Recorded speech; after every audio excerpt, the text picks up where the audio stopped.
Assalamualaikum warahmatullahi wabarakatuh. Barakana bil yaqazati. Ashhadu an la ilaha illallah wa ashhadu anna Muhammadan abduhu wa rasuluh. Allahumma salli wa sallim wa barik ala sayyidina Muhammad wa ala alihi wa li baitihi wa dzurriyyatihi. Kita membahas bab tawakkul, ya. Kalau bahasa Indonesianya tawakal. Tawakalnya apa baru? Baru masuk. Jadi tawakal dari kata wakkala, tawakkala yatawakkalu tawakkulan. Dalam bahasa Indonesia kita mendengarnya tawakal. Jangankan orang Indonesia, orang Arab aja kadang salah faham. Tawakal itu dikira bermalas-malasan. Apalagi orang Indonesia seperti kita, sering salah faham. Tawakal itu dianggap nggak kerja. Tawakal itu dianggap diem. Enggak, tawakal itu kolbu yang bekerja. Jadi orang tawakal itu kolbunya kerja keras. Bukan malas-malasan dia, kolbunya kerja keras itu. At-tawakkul huwa thiqatu bima 'inda Allah wal ya'su 'amma fi aidin nas. Apa yang dilakukan oleh kolbu? Hanya percaya apa di sisi Allah dan tidak berharap kepada apa yang di tangan manusia, di tangan makhluk. Itu tawakal. Dia berobat ke dokter, tapi dia nggak berharap bahwa kesembuhan ada di tangan dokter. Yang dia pandang saat itu adalah Rasulullah nyuruh dia berobat, kesembuhan urusan Allah. Itu. Dia bekerja di satu institusi, perusahaan, atau dia seorang pegawai negeri atau swasta. Dia tidak memandang institusi itu yang ngasih dia rezeki, tapi Allah memberi rezeki lewat institusi itu. Seandainya lembaga tersebut hilang, nggak ada masalah. Allah kan nggak pernah hilang. Kenapa ada orang stres di dunia? Karena dia telah mendewakan tempat kerjanya, telah mendewakan kekasihnya. Tempat kerjanya hilang, kekasihnya mati, atau kekasihnya pengen dengan yang lain, maka muncul goncangan dalam dirinya. Maka di situ banyak orang stres, ya. Maka tawakal tidak ada kaitannya dengan orang malas, ya. Justru orang punya kerja keras. Dia buang rasa harap kepada makhluk yang dia tumbuhkan, cuma trust, percaya kepada Allah Subhanahu wa ta'ala. Dan ini kerja yang berat bagi kolbu, sangat-sangat berat bagi kolbu. Tapi kalau dapat melanya, ya, orang tawakal ini orang-orang yang sedang berjuang melawan pengaruh makhluk di kolbunya, ya. Wa qila annahu ayyastawiya 'inda al-insan al-iksar wal iqlal. Orang tawakal itu sama saja bagi dia. Ini indikator sebenarnya. Jadi di kitab itu kalau ada misalnya kitab Risalah Kusyairiyah, kitab ini Hadaib, ada penjelasan yang berlebih mengenai satu kata. Tawakal artinya 1, 2, 3 gitu. Biasanya yang pertama yang paling bagus, paling lengkap, yang kedua, ketiga itu indikator aja. Indikator orang tawakal apa saja? 1, ayyastawiya 'indal insan al-iksar wal iqlal. Bagi dia hartanya banyak, hartanya sedikit, kerjanya banyak, kerjanya sedikit, kolbunya tidak berubah. Kolbunya tetap bergantung hanya kepada Allah. Maka dia tidak bertambah yakin karena duitnya banyak, dia tidak berkurang yakinnya kalau duitnya sedikit. Kalau kita kan nggak begitu. Baca Waqiah nih, duitnya banyak, rezekinya jadi melimpah, baru dia yakin. Tadinya kurang yakin. Jadi butuh pembuktian dulu. Ini kita kebanyakan. Maka iman kita ini belum masuk ke iman mutawakkilin. Orang-orang tawakal itu ada benefitnya, Bapak Ibu yang mulakan Allah. Dia nanti masuk surga tanpa hisab, tanpa azab. Orang dihisab di sana, dihisabnya paling cuma 2 hari, tapi 2 hari akhirat. 1 hari di sana sama dengan 1000 tahun. Berarti kalau 2 hari berapa tahun? Mau? Saya nggak mau, Pak. Huwa isqatu hammil waqtil ghaib. Indikator orang sudah tawakal apalagi? Isqat. Isqat itu menggugurkan hammil waqtil ghaib. Angan-angan mengenai waktu besok, waktu yang belum ada. Besok itu masih gaib gak?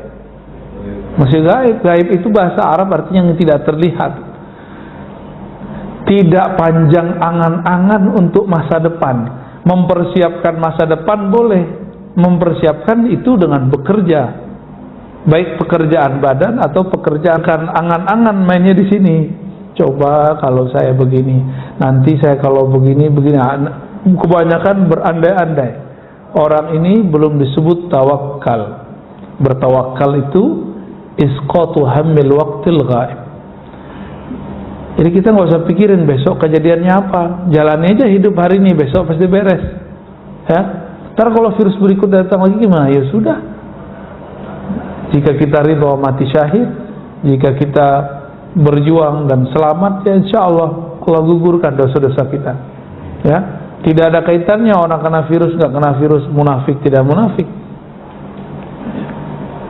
Kawan saya orang paling soleh kena COVID juga, Pak, mati lagi. Apakah dia munafik? Menurut saya yang munafik. Ya, dia meninggal. Padahal orangnya soleh, nggak pernah bohong menurut kita. Ya.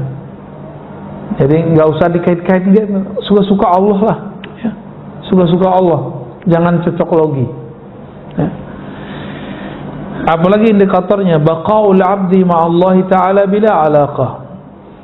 Tetapnya hamba terhubung kepada Allah tanpa gangguan harapan kepada makhluk, baik makhluk hidup ataupun makhluk yang dianggap jamid, yang tidak bergerak seperti obat, makanan, minuman. Kita menyebutnya benda mati, tapi dalam bahasa saya menyebutnya jamid, yang tidak bergerak. Karena saya meyakini alam semesta ini hidup semua, tapi dalam bentuk hidupnya sendiri, bukan hidup ala kita. Ya. Wa tafsirul alaqa ma dzakarahu Yahya ibn Mu'adz fi qawlihi labs as-sufi hanud wal kalam fi zuhdi hirfa. Ini enggak usah dibaca. Indikator berikut at-tawakkul tamamul yaqin billah. Orang yang disebut tawakal itu orang yang yakinnya sempurna kepada Allah.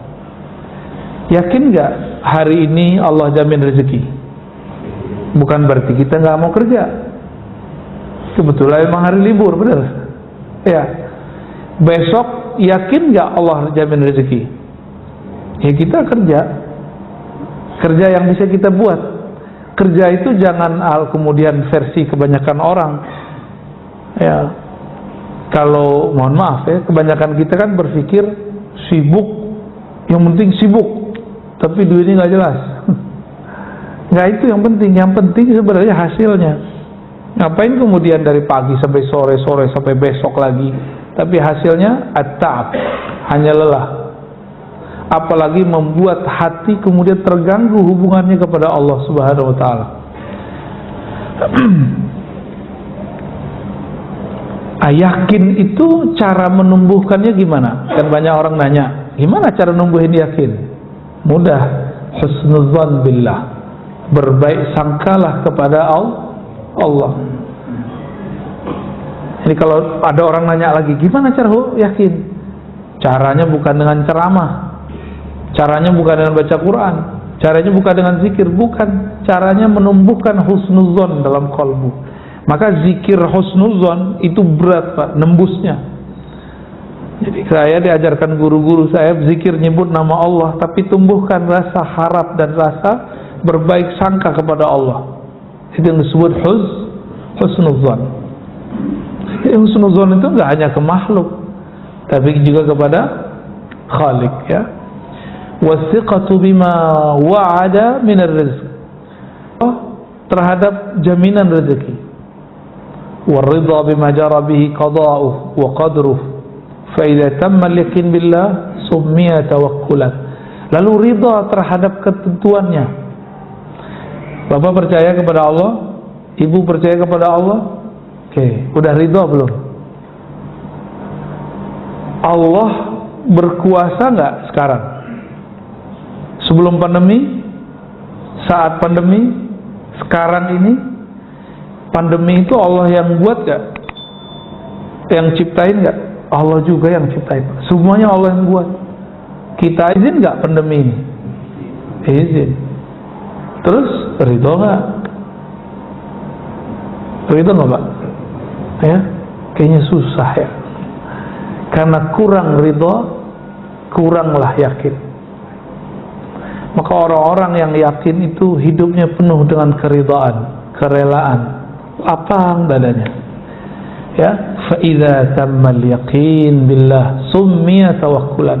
Kalau yakinnya sudah lengkap, pertama husnuzan, yang kedua percaya dengan janji jaminan Allah, yang ketiga ridha dengan ketentuan Allah. Udah tiga itu. Orang ini baru disebut bertawakal. Tawakkala yatawakkalu, menyerahkan urusan kepada Allah. Saya nih misalnya seorang direktur misal, saya nggak bisa datang, saya lagi mau umroh, saya serahkan kepada mungkin GM-nya, pakai surat misalnya, saya percayakan kepada dia. Kalau sudah dipercayakan, kita nggak ngerecokin lagi. Nah ini nestapa anak-anak orang kaya, anak-anak pengusaha, anaknya masih dianggap anak kecil padahal udah gede. Akhirnya ketika anaknya berusaha, direcokin terus sama bapaknya. Oh nggak begini diatur, tapi dengan ala tahun waktu dia masih muda, padahal zaman sudah berubah. Nah ini bagi kawan-kawan yang perusahaannya perusahaan keluarga, usaha-usaha keluarga biasanya menghadapi itu. Kita mau nyerahin ke anak, mewarisi kepada anak, tapi kita nggak benar-benar mempercayakan kepada dia, gitu. Maka orang-orang ini belum disebut menyerahkan. Maka tawakul itu artinya penyerahan total kepada Allah secara ruhiyah, secara ruhiyah. Adapun secara zahir, secara penampakan lahiriah, dia tetap terlihat berusaha, tetap terlihat berobat kalau sakit, dan lain sebagainya. Wa qila atawakkul bidayah wa huwa sifatul mu'minin, wa taslim wasitah wa huwa sifatul awliya, wa tafwid nihayah wa sifatul khawasil khawas. Ada lagi ungkapan tawakal itu ada levelnya. Ada penyerahan biasa, ya udahlah terserah Allah lah. Ini sifat orang beriman, tapi baru makom pertama. Tawakal versi pertama. Tawakal level kedua, at-taslim wasitah, yaitu dengan taslim. Taslim itu bukan lagi sekedar ngomong wah saya berserah, tapi sudah mulai kepada kepasrahan. Taslim itu memasrahkan kepada Allah Subhanahu wa ta'ala, tapi kepasrahannya belum total, masih level kolbunya. Tapi ini sudah wali, Pak. Kebanyakan wali levelnya di sini. Makanya wali itu ada dua model, ada wali am, ada wali khas. Wali umum, ada wali khas. Wali yang spesial. Inilah at-tafwid. Dia tidak hanya berserah dengan kolbunya, tapi sudah dengan ruhnya. Maka geraknya dia itu atas geraknya Allah Subhanahu wa ta'ala. Faqad madaha Allah Ta'ala tawakkul wa hatta alaihi man yatawakkal Allah fa huwa hasbuh. Ya. Secara umum di surat At-Talaq kasusnya di situ perceraian. Tapi ayat ini bersifat umum. Siapa yang bertawakal kepada Allah fa huwa hasbuh, maka cukuplah itu baginya. Adakah yang lebih melebihi kalau sudah bersama Allah masih butuh yang lain enggak? Maka muncullah zikir dari bab tawakal. Allahul Kafi. Gimana lafaznya? Allahul Kafi, Rabbunal Kafi, Wajadnal Kafi, Qasadnal Kafi. Gitu ya. Likullil Kafi, Kafanal Kafi. Alhamdulillah. Itu intinya sama, Pak. Cukuplah Allah yang mencukupkanku. Nah, udah selesai udah.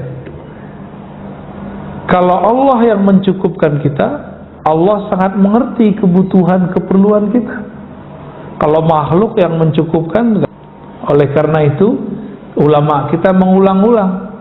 Cuma sekarang cuma jadi, mohon maaf, hanya menjadi seni aja. Seni tarhim sebelum sholat. Kapi, tahunya kawan kapi doang. Lama-lama diganti jadi kopi. Wajanal kopi. Yang suka ngopi. Fa idza azamta fatawakkal 'ala Allah, innallaha yuhibbul mutawakkilin. Jika engkau berazam, bertekad melakukan sesuatu, maka berserahlah kepada Allah. Sesungguhnya Allah sangat suka kepada orang yang berserah diri. Jadi jika ingin menjadi kekasih Allah, jadilah orang yang tawakal. Gampang ya? Gampang dilafazkan. Sebenarnya gampang kalau pakai ruh, pakai kolbu. Sulit kalau pakai ini. Jadi kenapa banyak orang bilang ikhlas itu sulit? Karena pakai ini. Ridho itu sulit karena pakai ini. Cobalah sesekali berfikirnya tidak hanya dengan otak. Berfikirnya harus dengan kolbu. Lebih mudah. Berfikir dengan kolbu itu kecepatannya luar biasa. Apalagi dengan ruh. Dengan ruhani itu lebih cepat lagi. Wa qala an-nabiy sallallahu alaihi wasallam at-tawakkul nisful ibadah wa du'a nisfuha. Ya. Hadis ini tidak sahih, saya enggak usah terjemahkan. Kita baca yang hasan, ya, yang sahih yang ini. Lau tawakkaltum 'ala Allah taala haqqa tawakkulihi. Seandainya kamu bertawakal, berserah diri, pasrah kepada Allah, saya garis bawahi, di dalam qalbumu, bukan berarti dia malas-malasan. La razaqakum kama turzaqut tayru taghdu khimasan wa taruhu bitanan. Seandainya kamu berserah diri kepada Allah di dalam hatimu, haqqa tawakkuli, dengan tawakal yang sebenar-benarnya, la razaqakum, dia akan memberimu rezeki seperti burung diberi rezeki tanpa perlu bekerja di suatu perusahaan, satu lembaga. Berangkat perutnya kosong, khimasan, pulang perutnya kenyang. Itu burung mikirin nggak besok pagi makan apa? Enggak, dia nggak mikirin. Jadi kita ini tawakalnya kalah sama burung. Kita udah mikirin besok makan apa ya, besok makan apa ya. Ya itulah manusia ya. Wa qala Luqman li ibnihi, ya bunay, inna ad-dunya bahrun 'amiq qad ghariqa fihi katsirun minan nas. Wahai ananda, kata Luqman, wahai anakku, dunia itu seperti lautan yang dalam, yang mana banyak manusia yang sudah tenggelam dalam dunia bekerja, benar, tenggelam dalam dunia rumah tangga, urus anak, khidmat kepada suami mencarikan nafkah. Itu yang disebut bahrun amik. Faltakun safinatuka fiha taqwallah, maka jadikanlah kapalmu, yaitu kendaraanmu, takwa kepada Allah. Wa syira'uha tawakkul 'ala Allah, lalu perjalanannya penuh dengan tawakal kepada Allah. La'allaka tanju wa ma azunnuka najian, semoga kamu sukses walaupun itu sulit, kata beliau ya. Wa ma azunnuka najian. Wa alam anna tawakkul ala qismain. Nah, tadi kita sudah bagi tawakal tadi ada 3, kalau di sini dibagi menjadi 2. Ada tawakal orang awam. Awam ini umum, kebanyakan orang beriman ini. Tafidu amr rizqi ila Allah, hanya berkaitan dengan penyerahan rezeki kepada Allah. Jadi orang awam itu kalau ngomong tawakal babnya rezeki mulu, duit mulu. Kita banget ya. Bener. Kapan hidup ini nggak mikirin duit? Baru naik makomnya dari makom awam ke makom khawas. Itu sama aja, mau ustadz gak ustadz sama. Serius. Jadi kalau si ustadznya nggak belajar kerohanian, nggak berlatih rohaninya, itu mahabbah fulusiyahnya tinggi sekali. Tahu mahabbah fulusiyah, Pak? Cinta duitnya, masya Allah. Ya. Ada yang naik dikit, cinta viral. Connect antum tuh.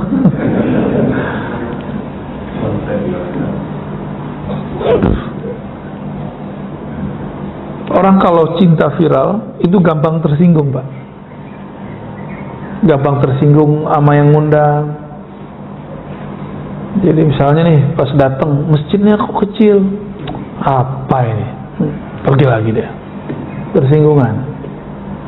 Atau fotonya digandeng dengan orang lain, tersinggung lagi.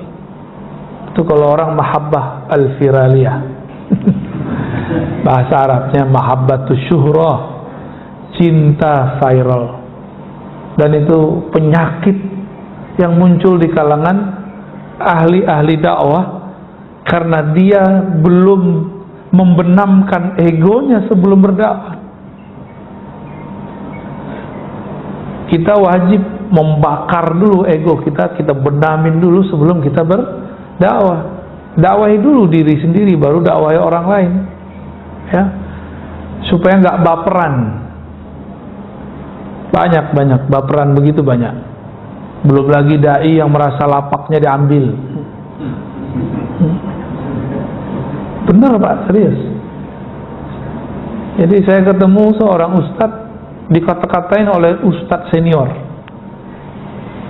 Si ustadz muda ini baru pulang dari luar negeri, dari pesantren.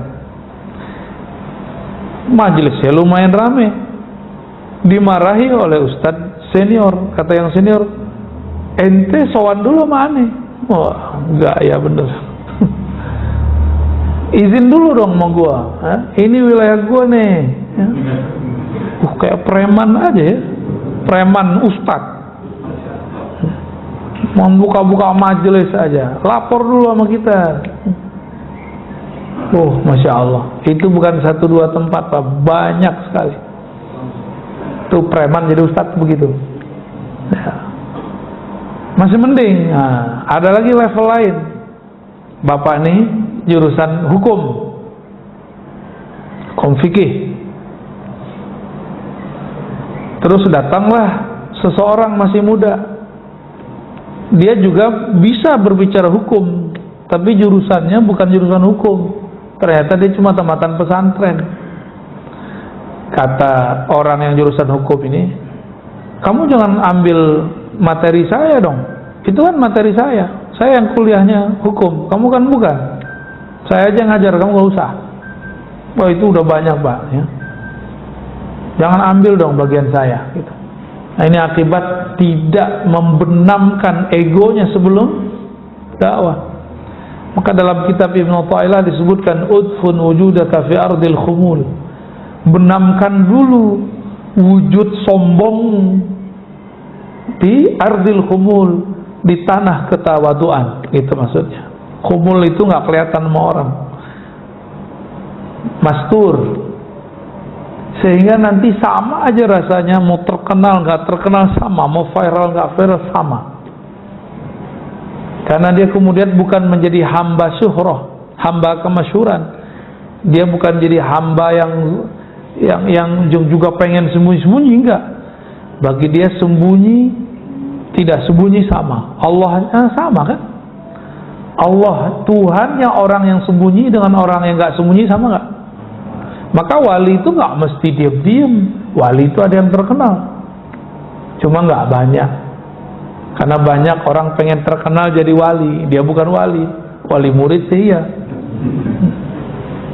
Nah, ini catatan saya terhadap diri saya sendiri dan dunia dakwah.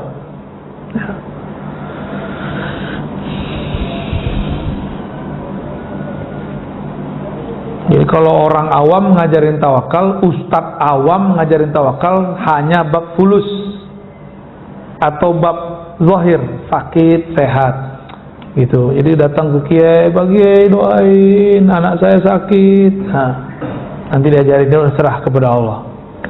Jadi tawakalnya baru di level yang materi, yang zahir, yang tampak. "Pak Kiai doain dong, saya masih jomblo." Kata si jomblo, ini jomblo ini ya, doalah Kiai ya. Begitulah terus, nggak naik-naik pangkat, nggak naik-naik pangkat. Tawakalnya masih urusan rezeki zahir. Adapun tawakalnya khawas, dia leburkan kehendaknya dalam kehendak Allah, egonya dalam wujud Allah. Itu yang disebut tawakal wali.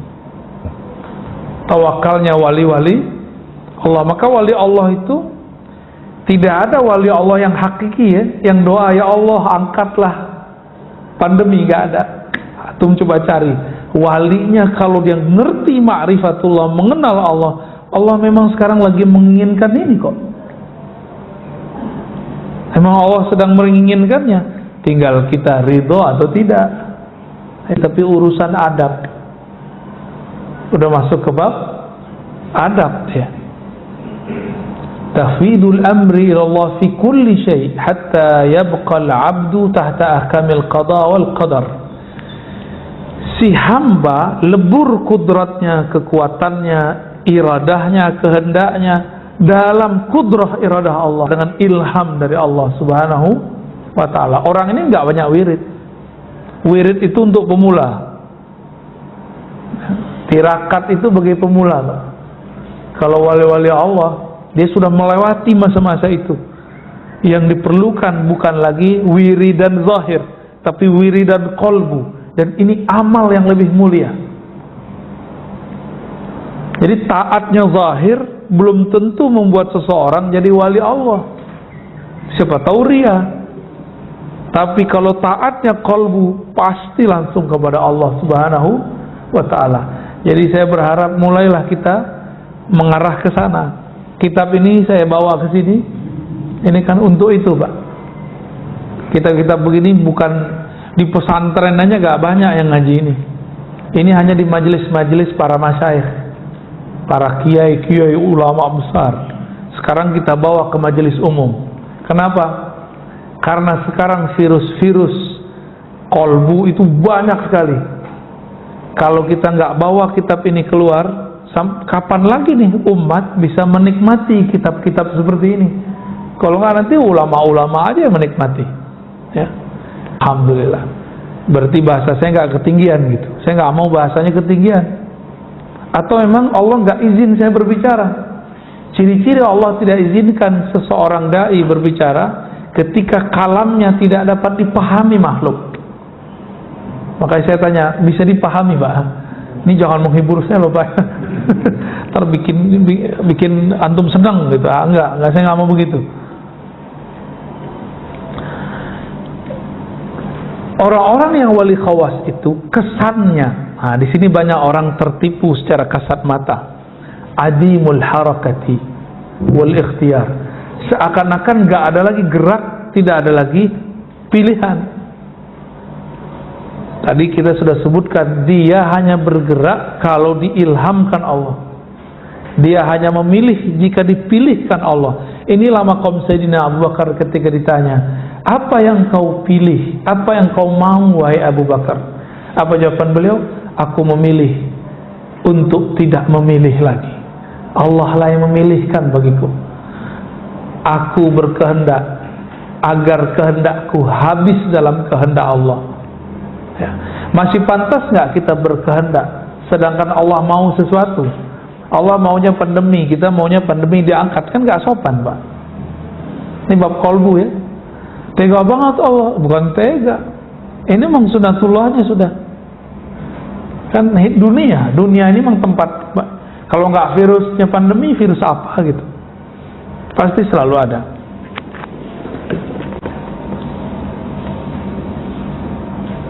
Nah, maksudnya apa?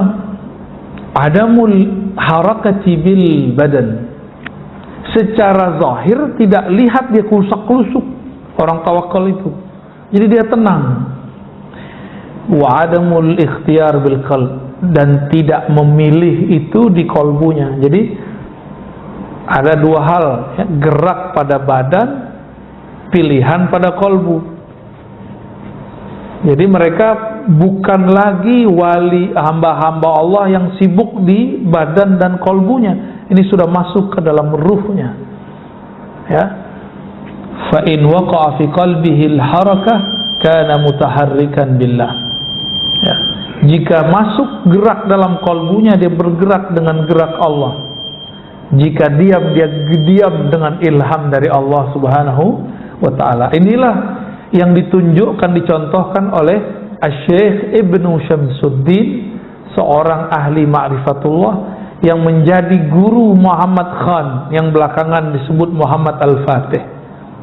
Muhammad Al-Fatih, Mehmet Khan gitu ya.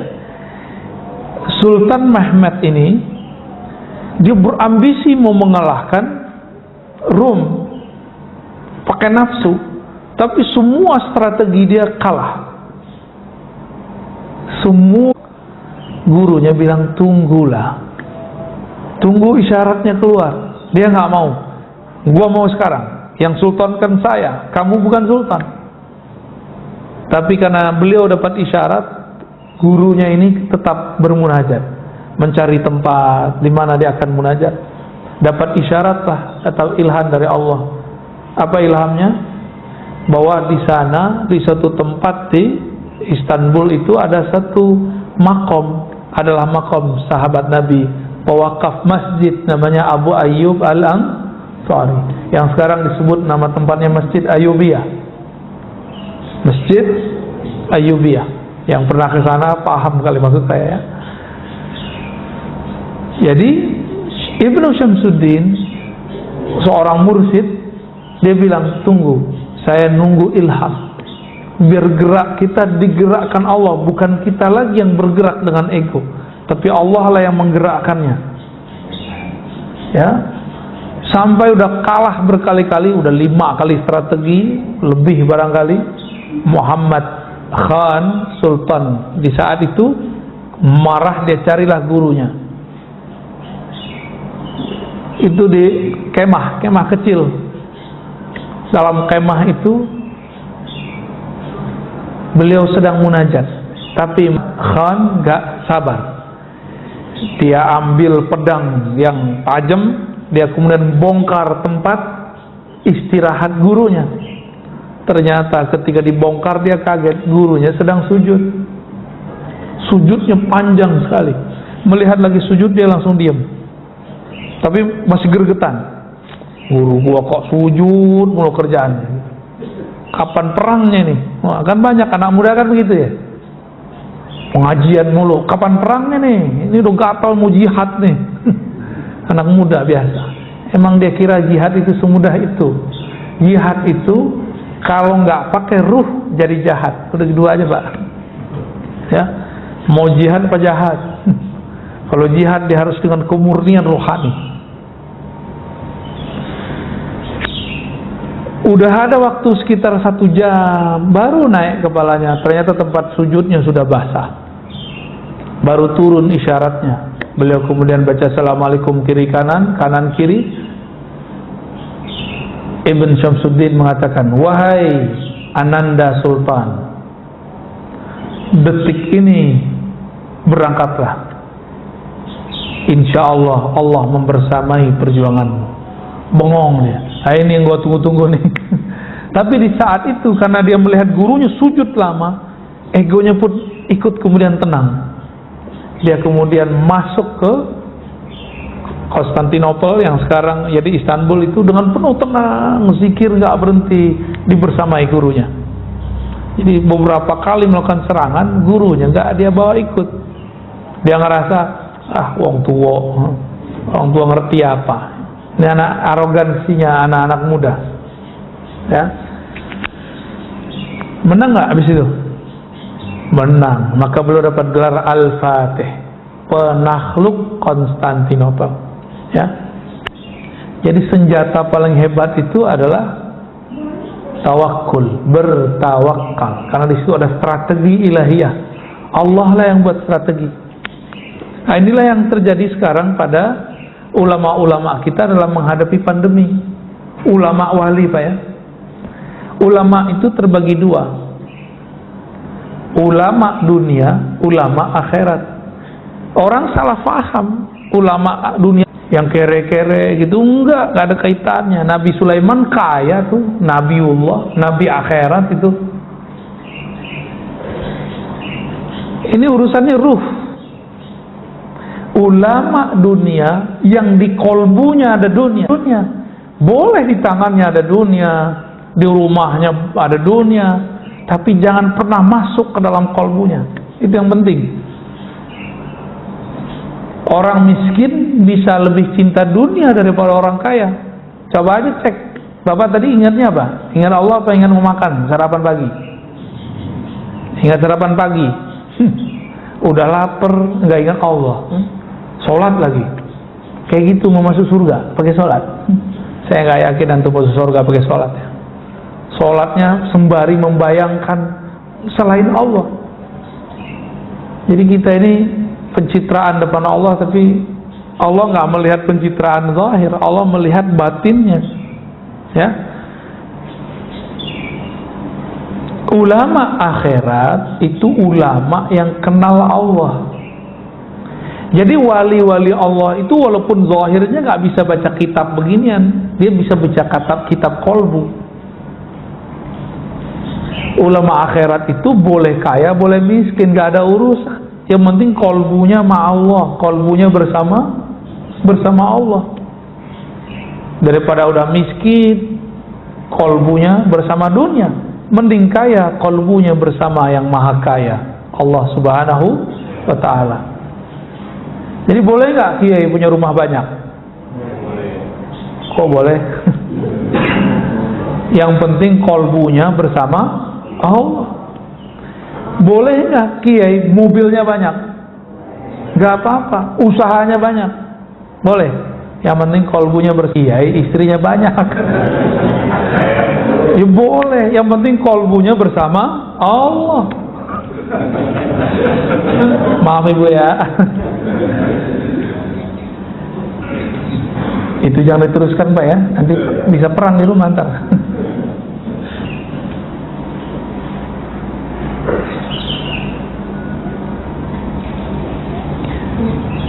Contoh tawakal kalau dalam kisah-kisah Quran, masih ingat Nabiullah Ibrahim? Masih ingat? Nabi Ibrahim waktu dilempar ke dalam api, siapa yang datang? Malaikat datang. Yang datang bukan malaikat biasa, yang datang pemimpin malaikat luar biasa, Sayyidina Jibril. Beliau menawarkan bantuan.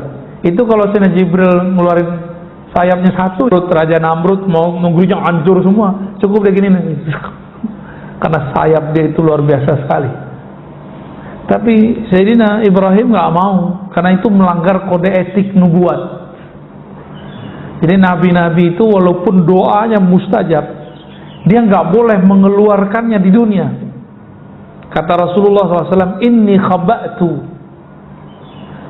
aku menyembunyikan doa-doa mustajabku. Nggak boleh sembarangan pakai. Untuk apa? Beliau sembunyikan untuk nanti, sekarang akhir zaman dan nanti di padang mahsyar. Coba kalau Nabi Muhammad pakai hak beliau seperti Nabi Nuh. Nabi Nuh dapat hak memberi syafaat nggak? Sampai Nabi Muhammad kasih izin baru dia dapat izin. Jadi Nabi Muhammad bilang, hai para nabi, aku izinkan kamu membantu umatmu, baru boleh bantu. Kalau nggak boleh bantu. Maka saat nabi-nabi itu membantu umatnya, itu bukanlah syafaat nabi tersebut, tapi syafaat baginda Rasul Sallallahu Alaihi Wasallam. Nabi Ibrahim Al-Khalil, beliau ketika ditawarkan oleh malaikat Jibril. Ini kalau antum ditawarkan malaikat Jibril gimana? Mau ya? Misalnya datang nih Jibril ngucapin salam, oh kayaknya girang banget ya, padahal belum tentu Jibril ya kan. Saya tahu Mas Bril, saya tahu Azazil. Azazil tuh mirip dengan Jibril, kalau dia nyamar tuh mirip sekali, karena sayapnya jumlahnya hampir sama dulu dengan, bedanya sekarang udah patah gitu aja, jumlahnya sama persis. Maka kehebatannya Azazil hampir sama dengan gurunya Jibril. Jadi dia itu gurunya tuh. Umat akhir zaman, Rasulullah nggak pernah menggunakan doa-doa yang dahsyat itu di saat beliau masih hidup. Ditahan-tahan terus. Doa itu adalah emosi yang bercampur keyakinan untuk menghancurkan musuh. Nah, itu yang terjadi pada zaman Nabi Nuh. Nabi Nuh emosi, yakin tumbuh, hancurlah kaumnya. Ya Allah, jika engkau biarkan umatku hidup, mereka akan melahirkan orang-orang yang lebih rusak dari sekarang. Itu kata Nabi Nuh, karena beliau bercampur keyakinannya dengan emosinya. Nabi Muhammad yakin emosinya terkendali. Umur cuma 63, tapi lebih dewasa dari Nabi Nuh yang 950 tahun. Maka yang paling berhak menjadi pewaris Rasulullah orang-orang yang mampu mengendalikan emosinya. Gimana? Kita masuk yang mana? Kayaknya saya aja nggak lolos, Pak. Emosi ini bukan emosi biasa. Ini emosi kita. Kita punya kekuatan untuk menghancurkan dia, tapi kita nggak hancurkan. Nah, itu dia. Pernah nggak punya kesempatan mau menghancurkan orang tapi kita nggak lakukan? Nah, berarti antum dimensi rohaninya sudah mulai bagus. Itu cuma umat Nabi Muhammad yang bisa begitu. Umat terdahulu hampir semuanya nggak ada. Nabinya aja nggak ada yang sabar kok. Jadi sesabar-sabarnya Nabi terdahulu itu jauh lebih sabar Nabi kita Muhammad Sallallahu Alaihi Wasallam.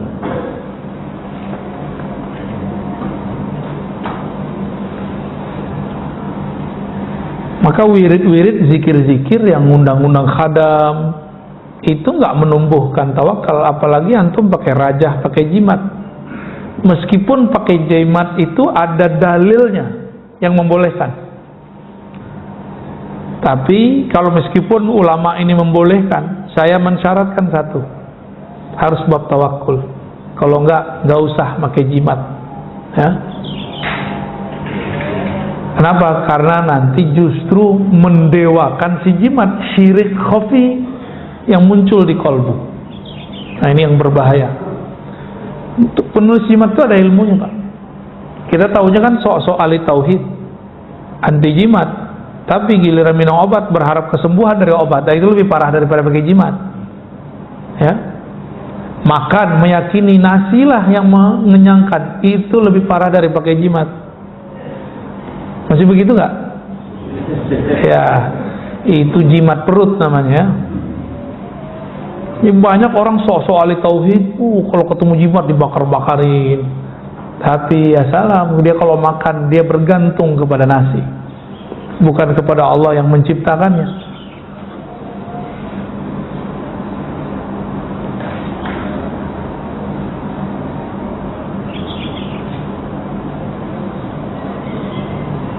Wah, udah jam 6:10, Pak. Lanjut atau cukup?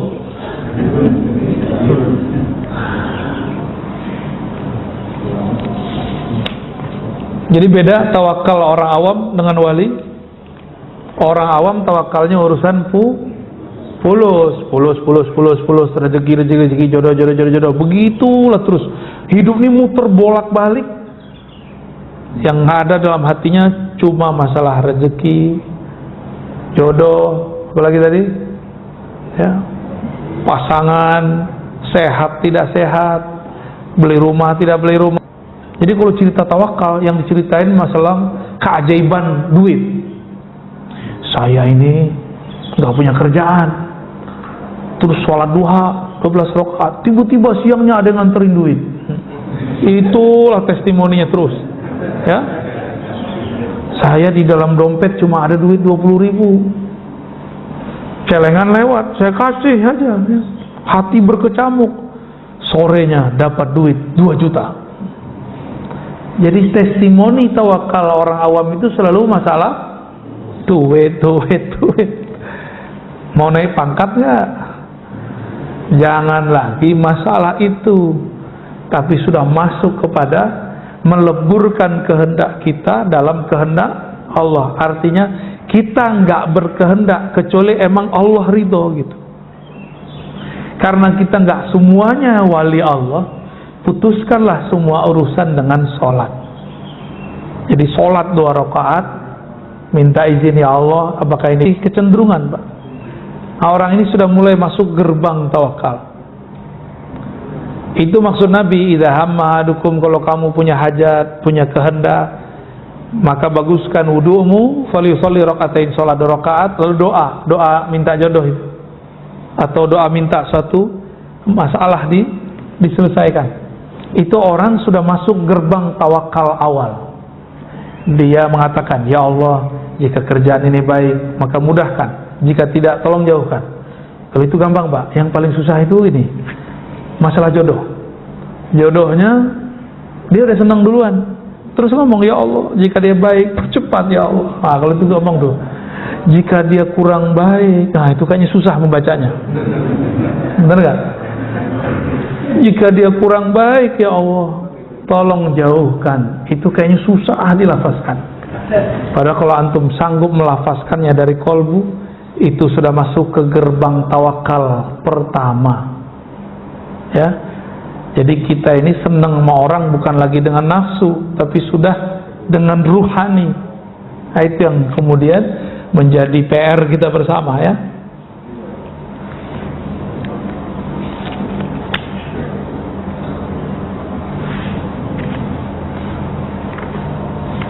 Udahlah ya, kebanyakan.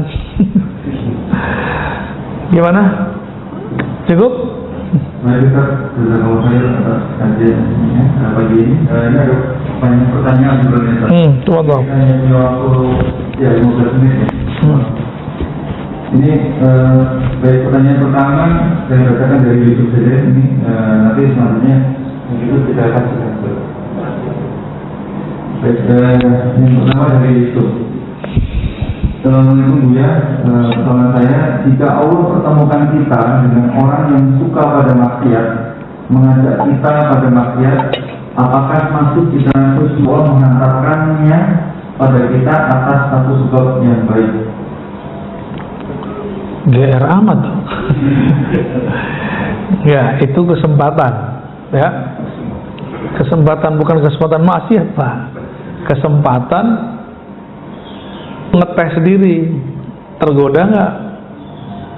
Yang kedua, bisa bawa dia nggak? Gitu. Jadi dai itu nggak mesti duduk begini. Dai yang hebat itu dai yang tadi temennya maksiat, sekarang jadi nggak maksiat. Itu dai beneran. Saya ini muallim namanya.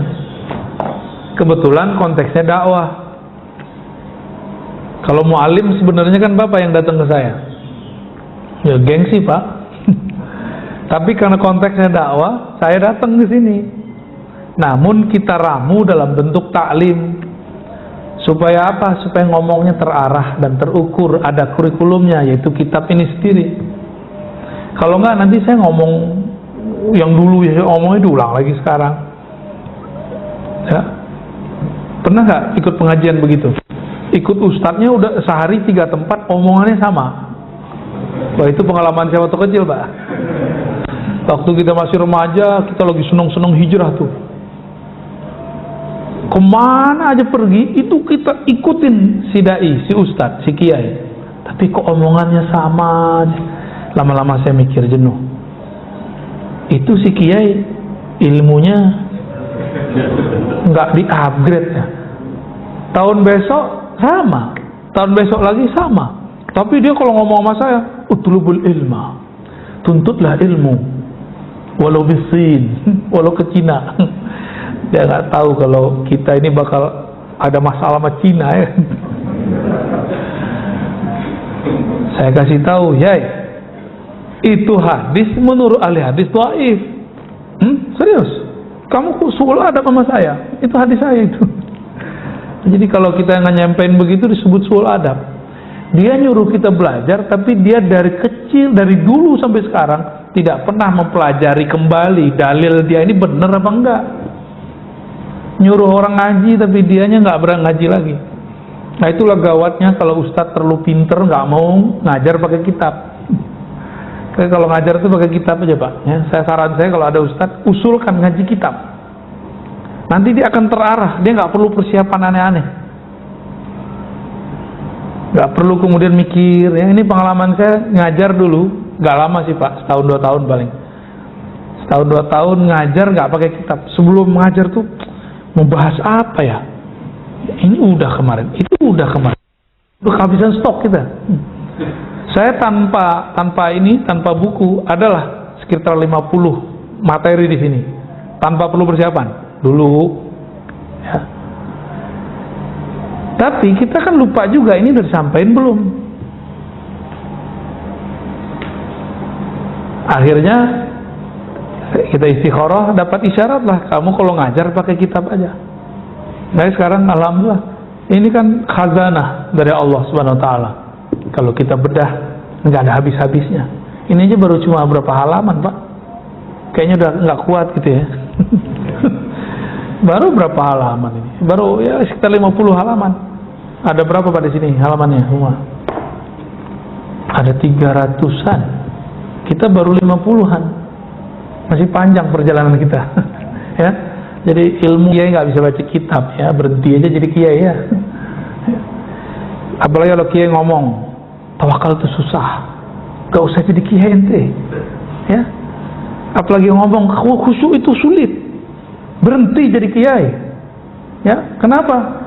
Ulama itu memudahkan kerohanian, bukan menyulitkan orang. Akhirnya orang awam kemana-mana ngomongnya begitu, ikhlas sulit, khusyuk itu sulit. Bener gak? Tuh kan, kantung korban semua kan. Mau lama-lama begitu? Jangan. Kapan naik rohani kita? Kapan naik rohani kita? Harus naik Pak. Ini zaman sudah begini, masa kita masih ngaji versi ma'rifat tahun 90-an? Harus di-upgrade ma'rifatnya. Ya. Kira-kira begitu Pak ya. Mohon maaf, ini sebenarnya saya ngata-ngatain diri saya sendiri. Dulu kan kita ngomong begitu, ikhlas sulit, khusyuk sulit, itu saya yang ngomong Pak, bukan ustadz yang lain. Saya ngomong ke dalam diri sendiri. Kamu kalau begitu berhenti jadi ustadz. Akhirnya kita berguru. Benar, saya berhenti jadi ustadz, saya berguru dulu.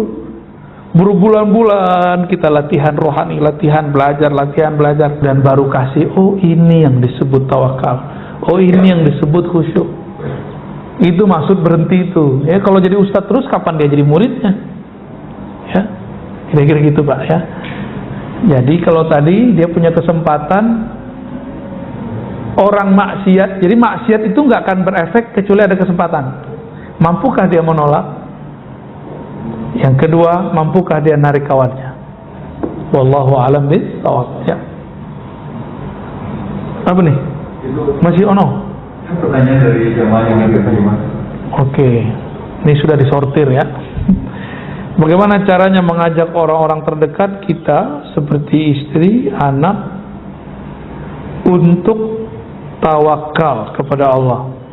Ajarkan anak-anak dan istri berbaik sangka kepada Allah, husnuzon kepada Allah. Cuma itu caranya, nggak ada lagi. Husnuzon itu di sini atau di sini? Kalau hitung-hitungan ini Pak, istri akan cemburu kepada suaminya kalau suaminya kirim duit untuk keluarganya. Pernah digituin nggak?